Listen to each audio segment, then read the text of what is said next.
Welcome to another episode of the brand called You, podcast show that brings you leadership lessons, knowledge, experience, and wisdom from thousands of successful individuals from around the world. I'm your host, Ashutosh Garg, and today I'm privileged to welcome a very tall leader from Antigua, Dame Gisele Isaac. Gisele, welcome to the show. Thank you. Dame Isaac is the chairperson of the main opposition party in Antigua. And given the kind of work that she's been doing, she's been recognized, awarded, and felicitated several times. So, Gisele, let me first ask you the question of what inspired you to enter politics and who were your role models in this journey? Oh, I don't know that I was inspired to enter politics as much as I was thrust into politics, to tell you the Okay. truth.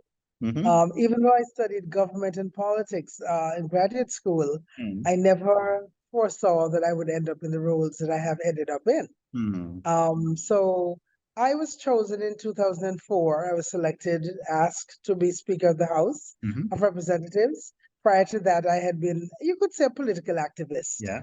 There's a lot of stuff going on in Antigua and Barbuda that bothers me. And so, as a journalist by training, I began writing, I began speaking. And then, when the government changed in 2004, I was asked to serve as Speaker of the House, which I did for 10 years. Wow. And I didn't consider that politics actually. But then, after the government changed again, and my party was out of power, and I began being subjected to political victimization, I was thrust into politics. And here I am. Fascinating, Yes. fascinating. So, from being the Speaker of the House of Representatives to becoming the chairperson of the main opposition party in Antigua, what were some key highlights of your journey? Most of my journey has been legal battle, ideological battles. The journey has not been smooth. The journey has not been smooth. But people believe that I was ideally positioned to go into politics. And funny enough, I applied to become the public relations officer of the party. And the seniors said, no, after you have chaired the House of Representatives, we think you should apply for the position of chairman. Wow. And so I did, and I won, and I took it from there. But as I said, the journey has not been smooth because being leader of an opposition party in a small, sometimes vicious arena comes with a lot of bumps and bruises, and I've sustained my fair share of those. But it has been rewarding in that it is also a form of patriotism, fighting for for what you believe to be the good of your country. And so even though the journey has hurt, it's been a rewarding one. It's been a rewarding one. Fascinating. And can you talk about a few of the challenges you have faced during the transition of government in 2014 and how it affected your personal and professional life? Well, almost immediately after the government change in 2014, 1 month after, I lost my job. My day job had been at the Board of Education as a general manager there, I guess you could say. And a month after the government change, I got a letter that said I was suspended for a month while they investigated the operations of the board. And so I went home, and after the month was up, I went back to work and found that all the locks had been changed. Wow. And and then began my journey. I started fighting them in the courts. And then the following year, when I became the chairperson of the political party, I started being arrested. Wow. And so over the course of 11 months, I was arrested 3 times, charged, and had my passport taken. I was mandated to sign in at the police station 3 times a week so that they would know that I had not skipped the country. And of course, I could not get employment because in a small society, if you're at odds with the government, no employer is going to touch you. And so I had to get very creative in terms of living. And with the help of good friends and family, I've been able to survive. So yes, I was paraded on the high street in handcuffs Wow. I think I was being made an example of, a political example. And so my life changed drastically, radically in ways that I could not imagine. When you Mm, are in your own country and you're unable to make a living, mm, it's difficult, and you're unable to leave and go somewhere else to get a job because you literally can't travel. right. So I felt like I was hemmed in on all sides. But yes, I've Amazing. survived it. Amazing. Amazing. And Giselle, can you share a moment during your political career that you consider a defining or pivotal moment for you personally? In 2000 and, hold on, I can't remember. I think it was 2006. Mm-hmm.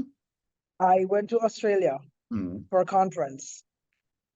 And there was a reception one night. This is a conference of the Commonwealth parliamentarians. mm, And I went to a reception one night, the governor's mansion. mm, And I went out into the garden, and just on the other side of the garden is the Opera House, the famous Sydney Opera mm, House. mm, And I remember thinking, my God, how did I get here? mm, From a village, a humble village in Antigua and Barbuda. I mm, never envisioned this. I never saw this. And I remember literally standing in the garden and talking to my ancestors and mm. saying to them, I bet you never knew this is how far I'd come, Amazing. literally and figuratively. Right. And that is a moment that stood out for me. I don't know why, but that moment in particular. Fascinating. And what a powerful moment that you've just defined for us. Thank you. My next question for you is that what are some of the key issues you believe are currently facing Antigua? And how do you plan to address them as the leader of the opposition? Well, I'm not the leader of the opposition, I'm the chairman of the opposition Yeah, party. well, So we yeah, well, actually have a leader of the opposition in okay. parliament. Hmm. But the issues facing Antigua and Barbuda at this particular time, I think we are losing sovereignty. Uh-huh. As a small, when I say small, I mean really micro state, we're only 108 square miles on this island and 62 Hmm. square miles on the other. We are losing sovereignty in that this administration in particular has run our economy on the reef. Mhm. And we have found ourselves highly dependent Hmm. on outside um, assistance, Hmm. in particular from China. Hmm. I think we're probably the most heavily Chinese saturated island in the Wow. Eastern Caribbean. Mhm. And so people worry about that, not only in terms of our borrowing, but in Hmm. terms of the penetration of the economy. We have Hmm. a significant Chinese population, and which has taken over quite a number of businesses. Hmm. And so business people are feeling squeezed and anxious. And we as taxpayers are wondering, well, how will we ever get out of the hole of debt that we're in? Right. Right. So that's one of our huge problems. Of course, we have environment problems. We're a small country, as I said, and Hmm. this is only March, and the heat already is intense. Correct. So global warming is really affecting us. Hmm. We're not having rain as we used to. And so farmers are having a hard time.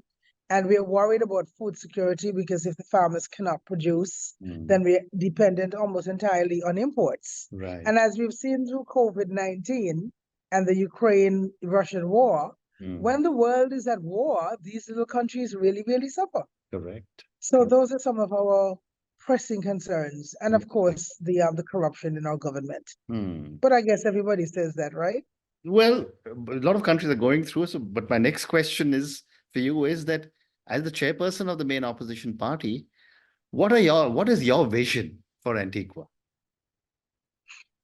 I envision an Antigua that is more fair and more just than it Hmm. is currently.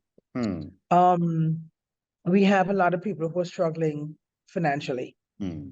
and we need to help those people more than we're able to. We're not just to the point of subsidizing their basic living, but giving them Hmm. opportunities for a better tomorrow. Right. For instance, right now we have a scholarship program. The government has a scholarship program. Hmm. And so it will assist you to go and study, but you come back and the opportunities are not there. Hmm. And so our brightest people get these opportunities to study abroad and Hmm. they stay away.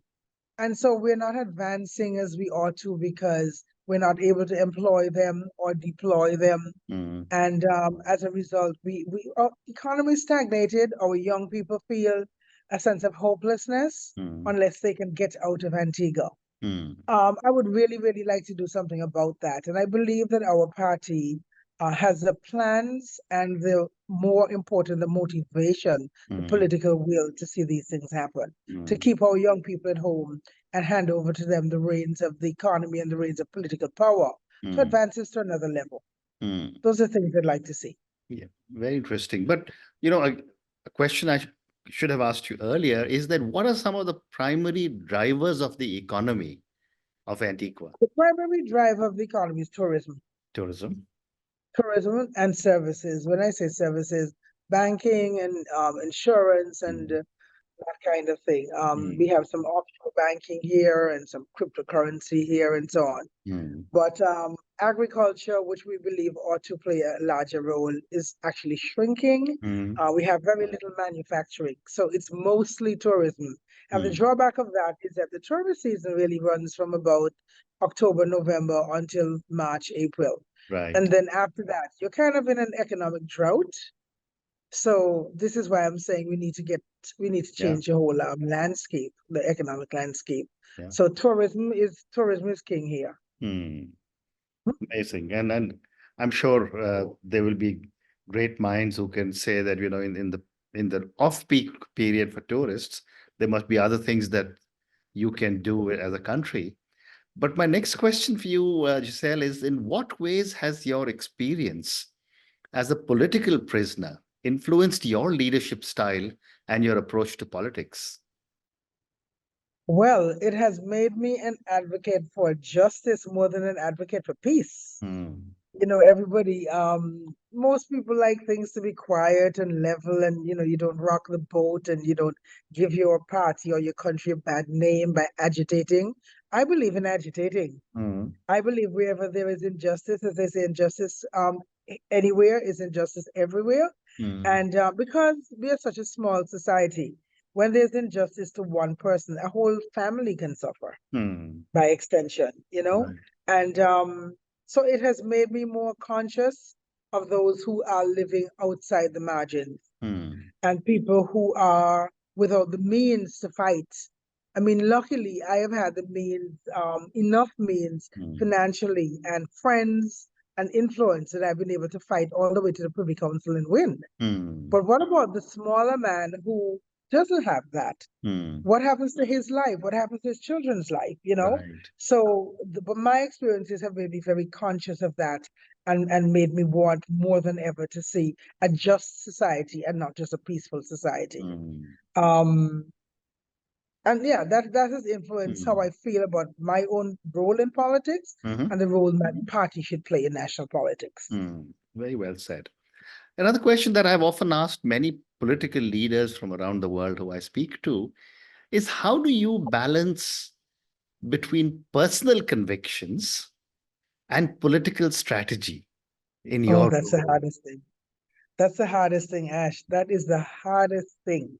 Because personally, everybody's influenced by family, education, religion, and so on. Correct. And so you develop your principles on that basis. And then you get into politics where sometimes you ask yourself, are there any principles at all? Is everything expedient? Yeah. And sometimes you have to have a hard talk with yourself as to whether you are being effective, whether you are compromising your principles, if you can marry the two, or if you should just get out of this business altogether. But I remain conflicted. I am conflicted still. It's something I struggle with. And it takes a very strong mind to be able to accept the fact that you're conflicted. Thank you. My next question, Gisele, is how do you see the role of women in politics, particularly in the Caribbean, evolving in the coming years? Some Caribbean countries have gone much further ahead than Antigua and Barbuda has. I think of Grenada, for instance. Grenada is probably about 60 years by now with women in politics, including in parliament. We have had very few, and our first woman in parliament was only in 2004 from my party. We have had women in other posts. I've been speaker. We've had a female president of the Senate, and we've had a female governor general, and so on. And I think that these positions, female commissioner of police, and I think my party in particular has done very well in terms of, I don't want to say elevating women, but putting them in positions of influence and respect. But I still, in Antigua and Barbuda, think we have a long way to go with men accepting women as equals in the political arena. And it is not so much the colleagues, funny enough, not the parliamentarians, but the population. I still think we still have some way to go. So other Caribbean countries, when I was a female parliamentarian, they have reported some of these same issues. One of the concerns is that women very often were put in almost like ceremonial roles and not those of real power. So you'd hardly ever find a minister of finance or a minister of public works being a woman. And we believe it's because politics is transactional and women are kind of taught not to engage in transactional relationships. Right. It's considered, I hate to say this, almost what a form of prostitution. And so they probably think women are too soft for certain ministries when we are very capable. I mean, if you look at the University of the West Indies, for instance, and the number of graduates who are women, the percentage of female graduates, the world over, women are very educated, women are very experienced, but political power in the Caribbean for women seems to be the last hurdle. Wow. And what are your thoughts on the future of democracy in Antigua and the wider Caribbean region? In democracy, in Antigua and Barbuda, I fear for democracy. As a matter of fact, I was on radio just earlier this week, and I said all the institutions of democracy, the courts, the governor general, the electoral commission, the commissioner of police, so many of them just seem to have fallen under the sway and the control of the political directorate, that you're knocking on doors and nobody's opening. Something goes wrong in the society, you make an appeal, you write a letter, and you're lucky if you get an answer, even acknowledging your letter. And this comes from as high as the Governor General's office. There were egregious things happening. You believe that a commission of inquiry is warranted or some kind of investigation, and they will tell you, oh, there's an investigation going on. You never even hear about the report. You never see the report. It's just swept under the carpet.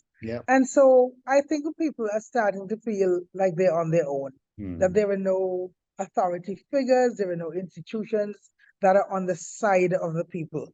And all we are good for is to vote every 5 years, elect a government, and then after that, hands off. We will do as we like. We will sell your lands as you like. We will pollute your environment as we like. You have nothing to say because you are only a voter. You're only a taxpayer. Wow. That's the feeling I have right now in Antigua. And I know some of the other islands, like Dominica, will tell you the same thing. Amazing. Amazing. Thank you. And given all the amazing experience you have, how do you plan to leverage your experiences and lessons to benefit Antigua and its people moving forward? That really does not depend on me so much.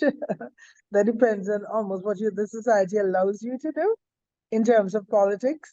I'm not an elected person. I am, well, elected in the sense that I'm not a parliamentarian. And in political parties, faces and figures come and go. But as a writer, because I'm a journalist first, and as a writer and public speaker, I have determined that whether I'm in politics or out of politics, I will be writing, I will be speaking, and whatever influence I have, I will be using for the greater good. Great response. So I have time for 2 more questions for you. Do you believe that the international community should play a role in supporting fair governance and democracy in nations like Antigua? Absolutely. Absolutely. I believe that. And the irony here is that most people believe it, but it's not happening. The thing that has happened instead is that we have become a people that sits on its hands, hoping that a superpower will come in and save us. So, we keep looking and saying, oh, when the Americans hear about this, especially if it has to do with any kind of financial chicanery, we always believe that the United States government is going to swoop in and do something about the things that we are too cowardly or not convicted enough to do something about. So we are overly reliant on outside help that really is not coming. Yeah. But I do think they have an obligation because, especially where we are situated in the Caribbean, we are so close to the United States. We were once called the back door of the United States. And because of the geopolitical issues between, say, the United States and China, and since China has such a huge influence here, a lot of people have said they're amazed that, China has been allowed to penetrate this far into the US backyard without anything happening. So we believe, yes, where you see an abuse, I don't think you have to wait until it gets to crisis proportions. And if we look at what's happening in places like Gaza and Ukraine and even Haiti across the street from us, these are the lessons we ought to learn from and, have interventions earlier. Right. Rather than allowing, the humanitarian crises that we see happening now. Well said. And my last question for you, what legacy do you hope to leave behind in Antigua's political landscape? And what message would you like to convey to future generations of leaders? The legacy I want to leave behind is that I fought. I did not capitulate. I did not give in. There's this saying, oh, you can't fight City Hall and win. You can fight City Hall and win. I've been fighting a government for the last 10 years and I have been winning. And I will continue to fight if new battles come up, and I believe that I can win. So I want them to look at me as an example of what one person can achieve, what one woman can achieve, especially since they consider us the weaker sex. I want them to know there's nothing weak about women. Correct. Yes. And I believe I've left something of a legacy already in my other life as a writer and as a public speaker. But I want my political legacy to be that I stood up and that there is power in standing up, that you can buck the system because the Gisele did it. So it can be done. Very well said. And on that note, Gisele, thank you so much for speaking to me about your own amazing journey. Thank you for being so open about some of the challenges your nation faces, about some of the things that you can do for your nation. I'm sure people will listen to your conversation, people will listen to your thoughts, and I can only say wish you lots of success and Thank you. lots of wins coming forward. Thank you. Thank you appreciate again. that. And good luck. Thank you. Thank you for listening to the Brand Called You videocast and podcast, a platform that brings you knowledge, experience, and wisdom of hundreds of successful individuals from around the world. Do visit our website www.tbcy.in to watch and listen to the stories of many more individuals. You can also follow us on YouTube, Facebook, Instagram, and Twitter. Just search for the Brand Called You.